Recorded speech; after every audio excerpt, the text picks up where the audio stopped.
The notice was pinned to my front door like a scarlet warning, brass tack HOA letterhead in language that pretended to be polite but felt like a slap.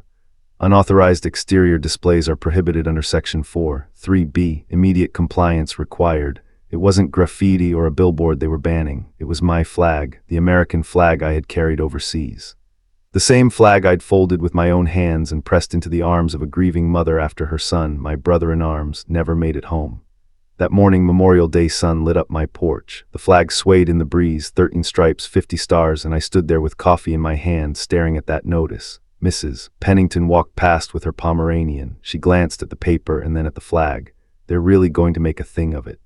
Her father had served in Vietnam. She understood without me saying a word. I just nodded. Inside, I set the notice on the kitchen table.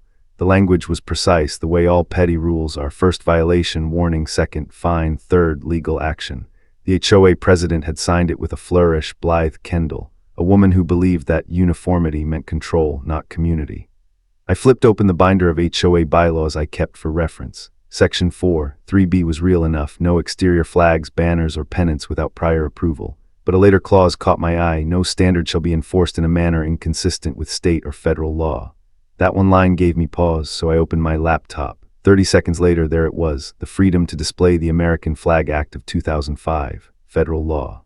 Clear, direct, unambiguous. HOAs cannot prohibit homeowners from flying the American flag on their property. They can regulate safety and maintenance, but not ban it. I read that line 3 times, each time a little steadier. The law wasn't on their side, it was on mine. At noon, Blythe herself arrived, linen dress, tablet in hand, a smile that carried warning more than welcome. She glanced up at my flag, then back at me. "Mr. Harper," she began. "Syrupy sweet, we all respect your service, but this just isn't the way we do things here. If everyone flew whatever they wanted, sports teams, political messages, it would be chaos. This isn't a team," I said, "it's the American flag." She suggested a compromise, a small flag in a planter, a tasteful decoration, something muted enough not to upset the neighborhood's harmony. I shook my head. "There's federal law on this, Blythe. Your rules don't override it." Her smile thinned into a line. "If you refuse to comply, fines will begin immediately." I didn't raise my voice. I didn't need to. "Then fine me. The flag stays." She turned and left, heels clicking on the walkway, authority radiating from her back. But inside, I wasn't angry. I was resolved. There's a difference. That evening, I sat at my table with the notice in one hand and the statute open on my laptop. I drafted an email to the entire board, polite, measured, professional. I cited the law. I attached the relevant text. I even highlighted the exact sentence they seemed determined to ignore. I ended with one line: "I will not be taking the flag down." I hit send. Outside, twilight fell. The stars came out, mirrored by the 50 stitched into the flag. The breeze caught the cloth, pulling it outward, steady and sure. To me, it wasn't just fabric. It was memory, sacrifice, and belonging, and now it was also a fight. In that quiet moment, I realized this wasn't about one man and his porch. It was about whether an HOA could shrink the meaning of a nation into the smallness of its rules. The flag swayed again, whispering in the dark, and I whispered back, "Not this time."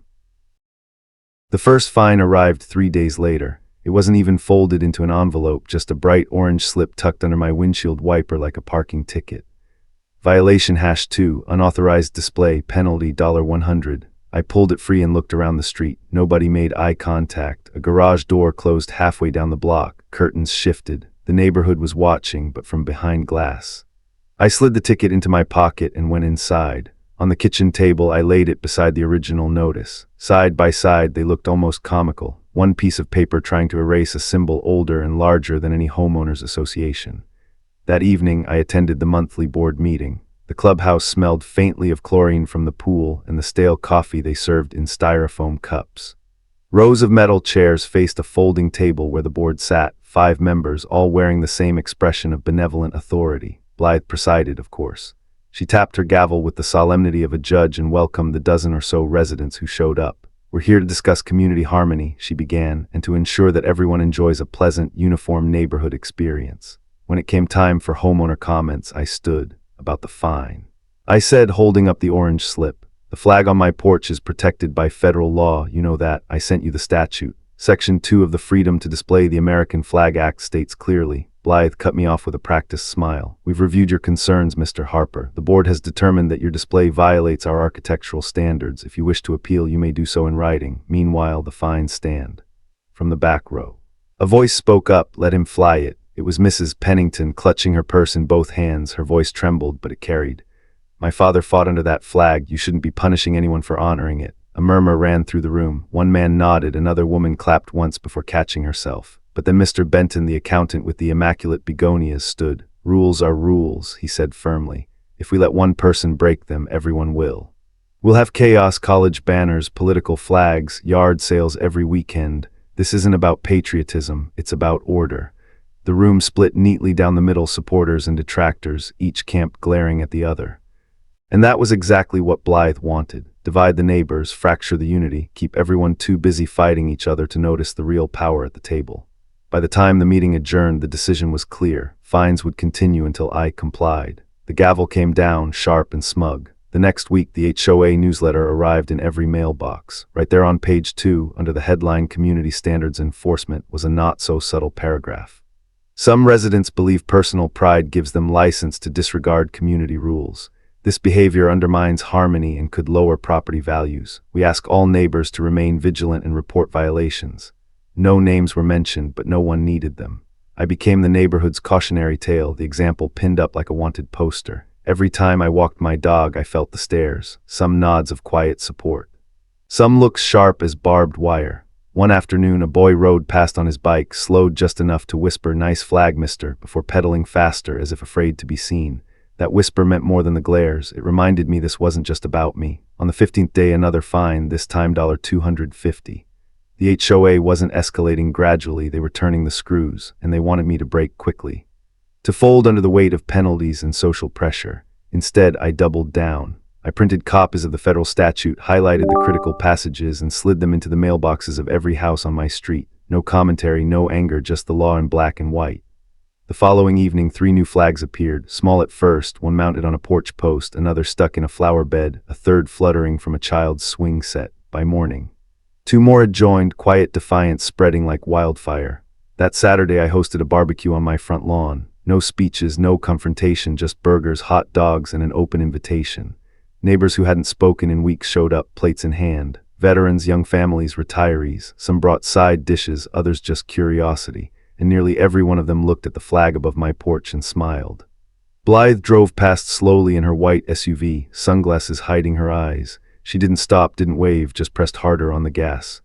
I knew then the HOA would not back down. They would escalate. They would fine, threaten, and smear until they broke me or the flag came down. But I also knew something else. They'd made a mistake, because now it wasn't just my fight. It was the neighborhood's, and for the first time in years, people were remembering what community really meant, not conformity, not silence, but standing together when someone tried to take away something sacred. The war had started with a single notice on my door. Now it was spreading porch to porch, flag to flag. And Blythe Kendall had no idea the storm she'd just invited into her perfect little cul-de-sac. The fines piled up in neat, orange slips on my kitchen counter. A stack of paper meant to shame me, to squeeze me into compliance, but each one only made me look harder at the cloth hanging outside my porch. The stars, the stripes, they weren't decoration, they were memory, and memory, I've learned, is stronger than money. One evening after the barbecue, I sat on the porch with a glass of iced tea. The flag stirred in the night air, silvered by the porch light. And my mind drifted backward. The sound of cicadas gave way to the ringing in my ears that never quite left me after Afghanistan.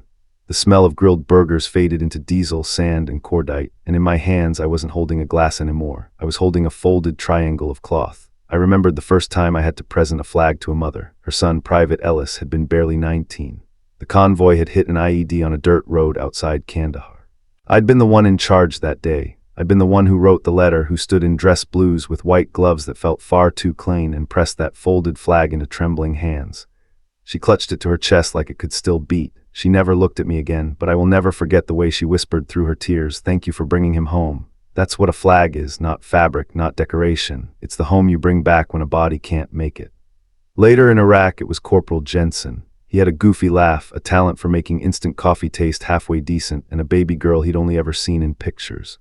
The day he died, the medics fought like hell to keep him alive, but in the end, what we carried out wasn't him. It was his memory, wrapped in the flag he'd sworn to serve under. When I folded that flag with my own hands, the creases felt like permanent lines on my heart. His picture of his daughter was still in my breast pocket. The HOA could call it unauthorized daycare. They could tally fines until my bank account bled, but what they were trying to take down wasn't fabric. It was every face, every friend, every memory I carried in silence. On Memorial Day, when I raised that flag, I wasn't thinking about rules or property values. I was thinking about Sergeant Lopez, who once joked that if he didn't make it home, he hoped at least someone would grill a steak in his honor. I was thinking about Jensen's baby girl, who must be nearly grown now. I was thinking about Ellis's mother, who pressed her cheek against a folded triangle and sobbed like the earth itself had cracked open. I thought of Pops, too, my grandfather. He'd been Army Corps of Engineers back in the 60s. He taught me how to dig a trench, how to sight a level, and how to fold a flag with reverence. Every Sunday after church, he would climb the little hill behind the farmhouse and raise Old Glory on the pole he'd cemented himself. He'd salute it, slow and steady, and then set about mowing, fixing, living. "You don't take this down for weather, boy," he once told me when I asked why he left it out in the rain. "You take it down only when you've forgotten what it means." I hadn't forgotten, I couldn't. So when Blythe and her board demanded that I lower my flag, it wasn't just a rule they were pressing against me. It was Pops and Ellis and Lopez and Jensen. It was every lesson stitched into my bones. That night I pulled out the old cedar chest from the closet. Inside were the flags I'd brought home over the years, each folded into perfect triangles. I laid them across my kitchen table one by one. Each cloth triangle held a story heavier than any ordinance. My sister called from Ohio while I stared at them. "Dan," she said, "this isn't worth your house. You can't let them bankrupt you over principle." "Sarah," I answered softly, "this isn't principle. This is memory, and if I take it down, then I might as well tell every man I buried that their sacrifice doesn't belong here." She cried quietly, then whispered, "Then you can't take it down."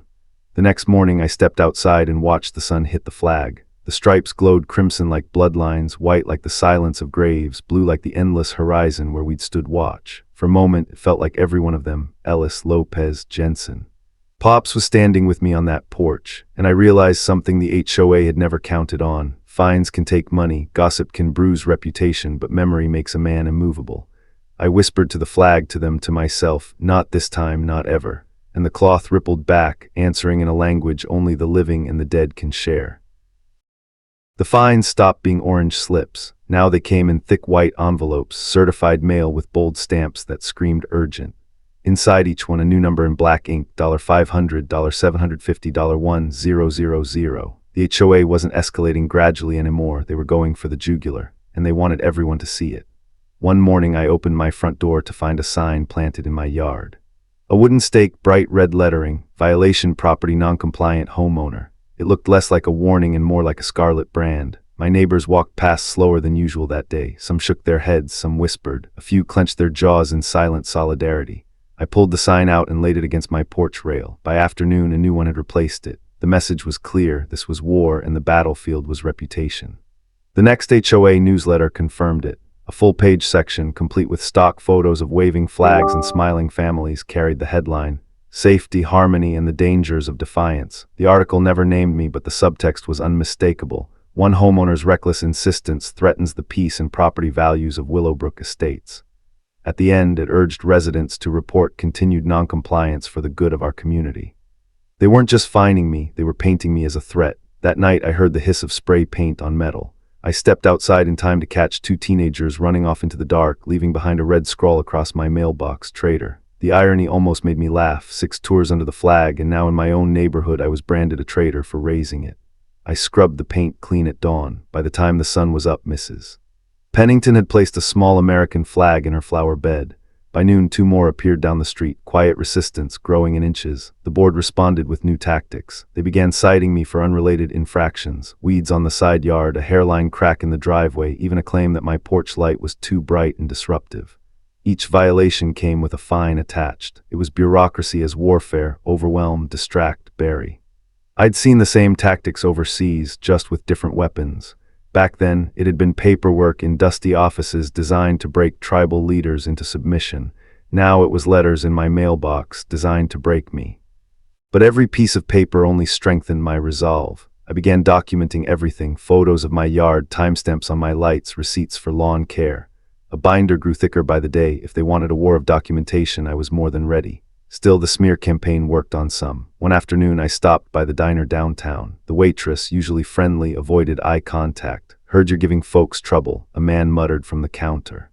Word had spread, not just inside the neighborhood, but beyond. Blythe had gone public. A week later, the local paper ran a small article in the community section. Dispute over unauthorized flag display divides neighborhood. The piece quoted anonymous board members about the dangers of letting homeowners ignore rules they agreed to uphold. My name wasn't mentioned, but the photograph was of my street, my porch blurred just enough to avoid legal trouble.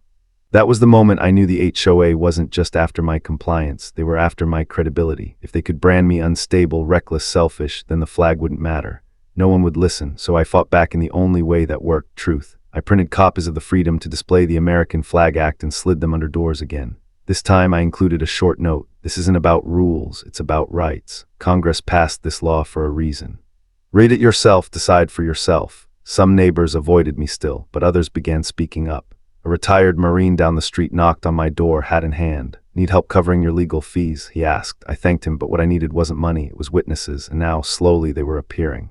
The HOA doubled down once more. I received notice of a mandatory hearing regarding my continued endangerment of community cohesion. The language was cold, bureaucratic, and laced with threat. If I failed to attend, the fines would accelerate toward lien and foreclosure. They were trying to take my home. That night, I stood on the porch, binder of evidence under one arm, and looked at the flag. It fluttered under the porch light, steady as always, and I realized the HOA thought they were fighting me with money, fines, reputation. But I wasn't fighting for money. I was fighting for memory. For dignity, for something bigger than property values. They had no idea how far I was willing to go. And they certainly didn't know what Congress had already written in black and white. The hearing was set for Wednesday morning at 9 o'clock sharp. The letter called it an internal HOA enforcement proceeding. But the way it was worded, bold type, legal jargon, threats of foreclosure, it felt more like a trial. I ironed a white shirt the night before, not dress blues, not a suit of armor, just something plain. I wanted them to see me not as a soldier, not as a symbol, but as a homeowner, an ordinary man standing on his own porch, asking only to keep what was already his. The clubhouse was packed when I arrived. The folding chairs had been pulled into neat rows. At the front sat the board, 5 members behind a long table draped in green cloth. Blythe was in the middle, gavel resting like a weapon in front of her. Beside her sat a lawyer, sharp suit, wire glasses, the kind of man who smelled of billable hours. Neighbors filled the seats, some arms crossed, eyes narrowed, others leaning forward, curious, restless. I caught Mrs. Pennington's small wave from the third row. 2 houses down, Mr. Benton scowled at me like I'd personally salted his begonias. Blythe tapped her gavel. "We are here to address the continued noncompliance of Mr. Daniel Harper with community standards. Mr. Harper, you have the floor." I stood. My binder felt heavy in my hands. I laid it open on the podium and spoke steady, measured. "I respect this community," I began. "I mow my lawn. I pay my dues. I've watched your kids ride their bikes past my porch, and I've never asked for more than what the law already allows." I lifted a highlighted copy of the statute. "This is the Freedom to Display the American Flag Act of 2005. Congress passed it. The President signed it. It is binding federal law. It says clearly that no homeowners association may prohibit the display of the American flag. That is what this fight is about, not property values. Not aesthetics, the flag." The lawyer stood, adjusting his glasses. "With respect, the law allows reasonable restrictions for aesthetics and safety. The board has determined Mr. Harper's installation falls outside those boundaries. It's excessive, non-compliant, and detrimental to neighborhood harmony." I almost laughed. Excessive. A single flag on a single porch. I raised a photograph from my binder, my porch, the flag, nothing more. "This is what they call excessive. You decide for yourselves." The room murmured. A few heads nodded. A few whispered. Blythe leaned forward. Her smile was tight, her voice syrupy. "This isn't about patriotism, Mr. Harper. We all love our country, but rules exist for a reason. Without them, we'd have chaos. Today it's one flag. Tomorrow it's neon signs, political banners, garage sales every weekend. We must maintain order. Order, always their favorite word." I took a breath, let the silence settle. Then I told them about Private Ellis, about Corporal Jensen, about my grandfather on the hill raising his flag every Sunday.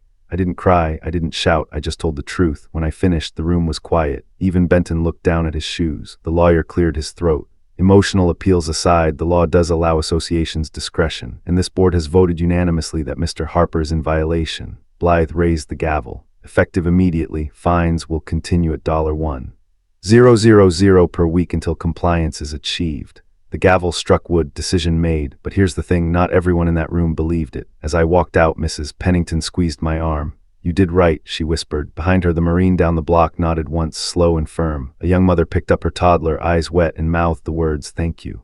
Outside, the flag rippled in the breeze, waiting for me. Yes. The board had ruled against me. Yes, the fines would rise, the threats would grow, but something shifted that day. The board had the gavel, but I had something heavier, the law in my hand, the truth in my voice, and a community that was starting to remember what mattered.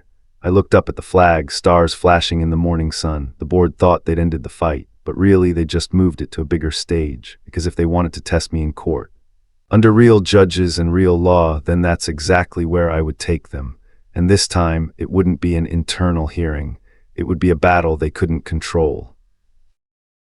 The morning after the hearing, I woke up to another envelope taped to my door. This one wasn't a fine, it was a warning. Failure to comply will result in lien proceedings against your property. Foreclosure may follow. I sat at the kitchen table, coffee going cold, staring at those words. They weren't just threatening my flag anymore, they were threatening my home. The house Pops had built, the porch where my grandfather saluted the stars and stripes.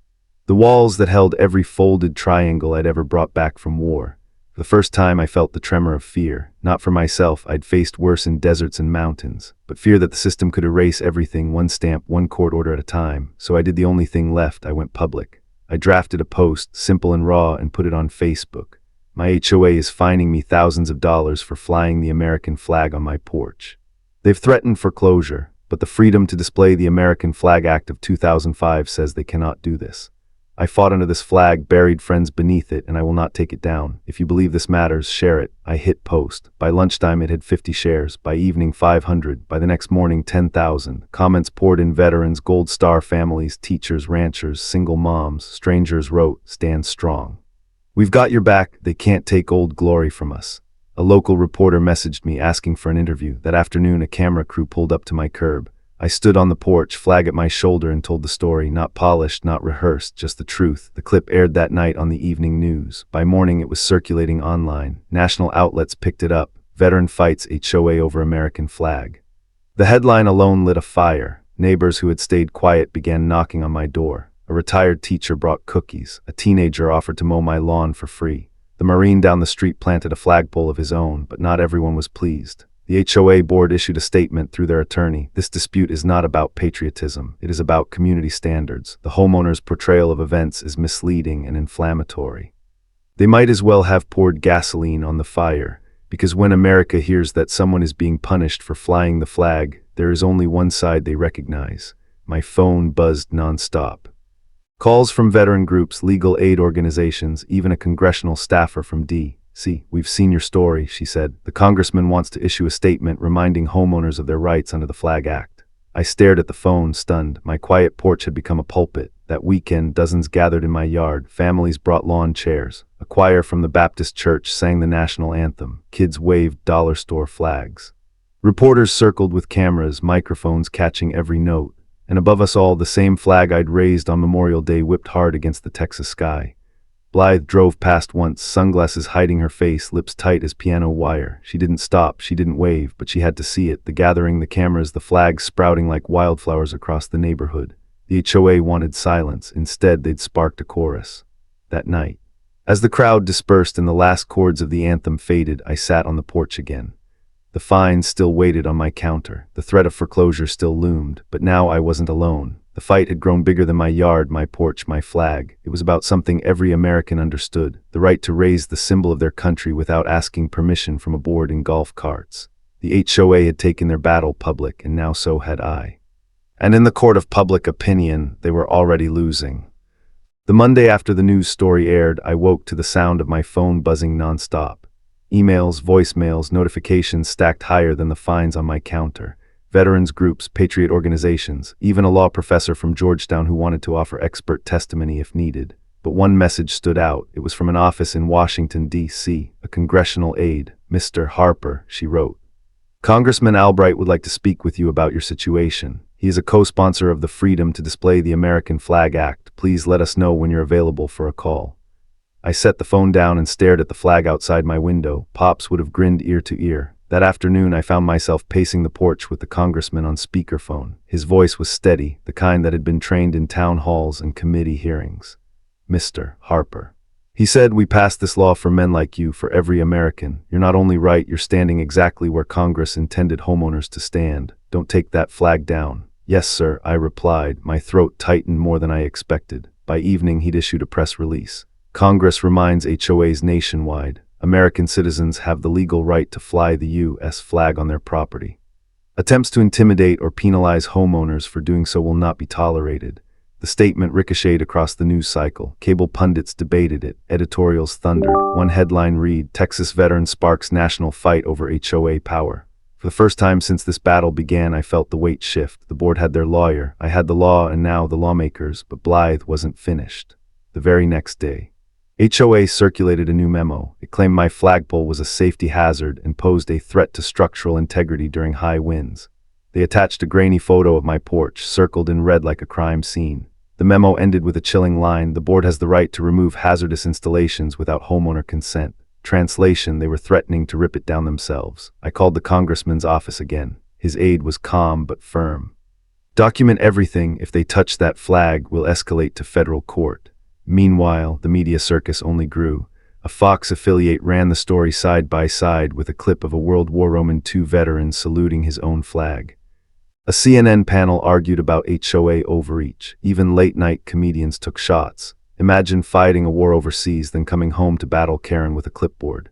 The more they talked, the more my porch became a stage. One Saturday, I came home to find a crowd gathered outside. Neighbors, strangers, veterans in caps that read Korea and Vietnam and Desert Storm. They lined the sidewalk, some carrying their own flags. They hadn't come for me. They'd come for what the flag represented. Mrs. Pennington pressed a hand to my shoulder. "You didn't just start a fight with the HOA, she whispered. You lit a fire the whole country can see." That evening, the congressman called again. "Mr. Harper, we're preparing to reintroduce a bill to strengthen the Flag Act. We'd like you to testify, tell your story before the committee." The idea rattled me. I wasn't a politician. I wasn't a lawyer. I was just a man on a porch, tired of envelopes and fines. But then I remembered Ellis's mother, Jensen's daughter, Pops, raising the flag on his hill. "Yes, sir," I said. "I'll be there." The next morning, I taped a fresh copy of the Freedom to Display the American Flag Act to my front door. Not for me, for the board, for Blythe, for anyone walking by. And then I stepped back, looked up at the flag, and smiled. Because now this wasn't just my fight. Congress itself was watching, and the HOA had just stepped into a battlefield far bigger than Willowbrook Estates. Summons to Washington felt surreal. One week I was mowing my lawn under the stares of HOA board members. The next, I was packing a suit and polishing my boots for a congressional hearing. The Capitol was overwhelming in its size, its history. Marble columns, echoing halls, portraits of leaders who had carried this country through wars and crises. As I walked toward the committee room, I couldn't help but think of Pops. He would have said something simple like, "Stand tall." I speak plain. Inside, the chamber buzzed with cameras, staffers, and reporters. Every seat was filled. At the witness table, a placard with my name, Daniel Harper, homeowner, veteran. Across from me sat the panel, men and women in suits, flags behind them, microphones ready. The chairman opened the session. "Today we address violations of the Freedom to Display the American Flag Act and the broader issue of HOA overreach in the United States. Mr. Harper." "Thank you for joining us. Please begin." I leaned into the microphone, hands steady. "Good morning, members of Congress. My name is Daniel Harper. I'm a homeowner in Willowbrook Estates, Texas, and I am here because my HOA has fined me thousands of dollars and threatened foreclosure for flying the American flag on my porch." I held up a photo of my house, the flag waving above it. Cameras clicked. This isn't about aesthetics. This isn't about property values. This is about memory and meaning. That cloth represents the men I served beside, the ones who didn't come home. It represents my grandfather who raised his flag every Sunday on the hill behind his farmhouse. It represents every American who believes their home is their castle and their freedom is not subject to a vote by a neighborhood board. The room was silent. For once, even the reporters stopped typing. I told them about the fines, the scarlet violation signs, the smear campaign. I told them about Ellis's mother and Jensen's daughter, about handing folded flags to families whose grief could never be measured. My voice never cracked, but my throat burned. When I finished, the chairman leaned forward. "Mr. Harper, you've reminded us why this law exists and why it may need strengthening." Other members nodded. One congresswoman from Florida said, "HOAs serve important roles, but when they cross into civil rights, they become tyrannies in miniature. We cannot allow that." The hearing went live across the networks. Millions watched from their living rooms. By the evening news, my testimony had been clipped, replayed, and shared across social media. The headlines rolled in. Veteran stands tall against HOA overreach. Congress revisits Flag Act after Texas battle. The porch that sparked a national debate. Neighbors back home texted me screenshots. "You're on CNN right now. Fox just called you a hero." Even my sister in Ohio cried over the phone. Dad would have been so proud. But not everyone cheered. The HOA doubled down with their own press release. "This dispute is exaggerated," it read. "We are being vilified for enforcing community standards. We respect veterans, but rules must apply equally." If they hoped for sympathy, they didn't find it. Public opinion had already chosen its side. Ordinary Americans didn't care about standards. They cared about the flag. That weekend, when I flew home, I found the airport terminal waiting with applause. Strangers shook my hand. A boy in a Little League cap asked for a picture. I wasn't used to the spotlight, but I understood it wasn't about me. It was about what the flag meant to them. Back in Willowbrook Estates, something incredible had happened. Dozens of houses now flew flags. Big ones, small ones, poles in yards, banners in windows. A cul-de-sac that once looked uniform now rippled red, white, and blue. And for the first time in weeks, Blythe's SUV didn't appear. The board had gone silent, but silence wasn't surrender. I knew they were waiting, scheming, planning their next move. For now, though, I sat on my porch, binder of evidence beside me, flag above me, and the sound of neighbors laughing together down the street. The HOA had tried to isolate me instead. They had unified a community, and now, with Congress watching, the board wasn't just fighting me, they were fighting America. For weeks after the congressional hearing, the neighborhood was quiet, too quiet. No violation slips, no new fines, no memos slipped under my door. Blythe's golf cart never rolled past my driveway. But silence, I'd learned, was never peace, it was planning. The letter came on a Friday, heavy cream stock embossed with the HOA's seal. This time it wasn't another fine, it was a lawsuit. The Willowbrook Estates Homeowners Association, plaintiff vs. Daniel Harper. Defendant, they weren't just asking for money. They were accusing me of creating a public nuisance, endangering community safety, and inciting harassment of board members. I read it twice, then a third time, hands tightening around the pages. This wasn't about rules anymore. It was character assassination. They wanted to brand me not as a homeowner, not even as a stubborn veteran, but as a dangerous man who had turned his neighborhood into a battlefield. That weekend, their smear campaign began. Flyers appeared in mailboxes, "Protect our neighborhood from reckless behavior." Anonymous posts sprouted on Nextdoor, "We don't feel safe with all these crowds gathering." On local TV, Blythe herself appeared in pearls and a powder blue blazer, her voice trembling with just the right amount of sorrow. "We never wanted conflict," she said, "but when one individual stirs chaos, when property values are threatened, when families feel unsafe, we must act. This is not about the flag. This is about stability, stability," as if the sound of kids singing the national anthem on a Saturday morning was destabilizing. I should have been furious. Instead, I felt something colder, resolve, because I knew something Blythe didn't. For every flyer, I had affidavits. For every smear, I had photographs. For every accusation, I had the law itself. My binder, once a quiet collection of evidence, had become a weapon sharper than any gavel. Still, the trial ahead loomed heavy. Court wasn't the HOA clubhouse. Court meant attorneys, motions, reporters crammed into benches, every word dissected on national television. And the HOA, they'd lawyered up. Their attorney wasn't just a local property lawyer now. He was a sharp-jawed litigator out of Houston, rumored to charge $800 an hour. They weren't fighting for rules anymore. They were fighting for survival. The night before the hearing, I walked the block. Flags rippled on porches up and down the street, neighbors who once stayed silent now standing proud. Mrs. Pennington pressed a folded piece of paper into my hand. It was a handwritten statement. "I've lived here 30 years. This man has done nothing but honor his family and country. The board should be ashamed." Others followed, letters, notes, offers to testify. My binder grew thicker, my courage steadier. The morning of the court date, cameras swarmed the courthouse steps. Reporters shouted questions. Veterans in wheelchairs lined the sidewalk, flags mounted on the back of their chairs. Children held handmade signs, "Let him fly it." Inside, the HOA sat stiff in tailored suits. Blythe's pearls gleamed under the fluorescent lights. She avoided my eyes, but I caught the flicker of fear in her tight jaw. Their attorney thundered about recklessness, endangerment, loss of property values. He painted me as a provocateur, a man who whipped up mobs, who endangered children with illegal gatherings. Then it was my turn. I didn't thunder.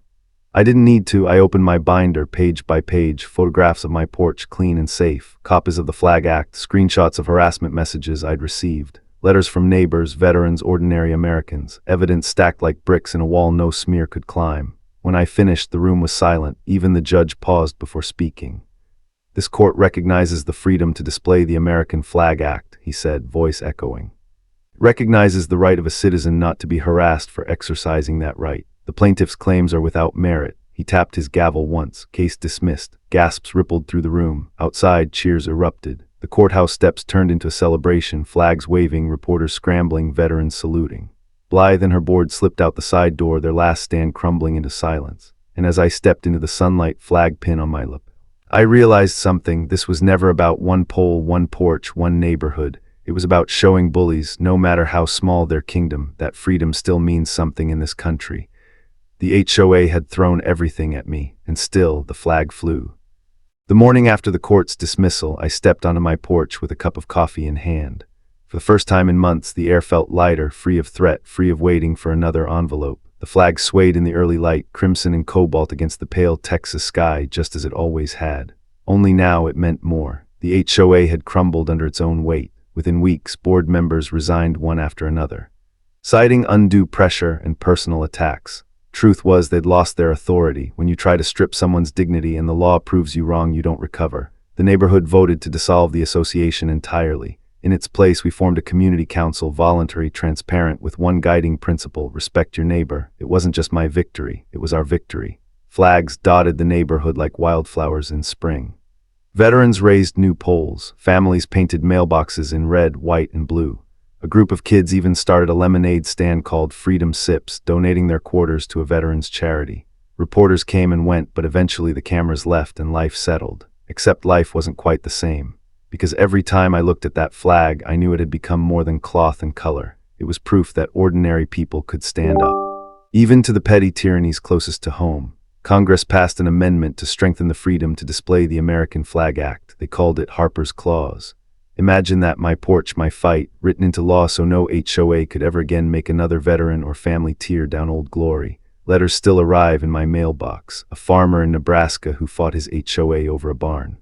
A widow in Florida fined for planting her husband's memorial garden. A college student in Ohio raising her first flag outside a dorm. They all write the same thing: your story gave me courage. I can't take credit. All I did was refuse to bow. The real credit belongs to Pops, to Ellis, to Jensen, to every neighbor who whispered thank you when the board wasn't listening. 6 months later, on Independence Day, our street threw a block party. No board approvals, no violation slips, no stiff smiles in golf carts. Just barbecue grills smoking, kids running with sparklers, guitars strumming under the stars. At sunset, we gathered in the cul-de-sac. Dozens of flags lifted into the warm night air. Voices rose in song. Oh, say, does that star-spangled banner yet wave? And it did, over the land of the free, over Willowbrook Estates, over us. As I watched my neighbors, Americans first, homeowners second, I realized that sometimes the greatest victories are quiet ones. Not shouted in courts, not captured by headlines, but lived in the peace of knowing you stood your ground and honored what was right. The HOA wanted me silenced. Instead, they gave us all a voice. The flag still flies on my porch. It will fly as long as I draw breath. And if one day I'm gone, I hope someone else stands here, coffee in hand, and remembers that freedom doesn't live in marble halls or headlines. It lives in backyards, in porches, in the everyday courage of ordinary people. That's the legacy. That's the victory. And to you, the listener, thank you. Thank you for giving me your time, for walking through this story with me, for caring about freedom and fairness in your own corner of the world. I hope this tale reminds you that no matter how small the fight seems, standing up for what's right matters. May you and your family find health, peace, and happiness in the days ahead, and may your flag, whatever it means to you, always wave freely in the place you call home.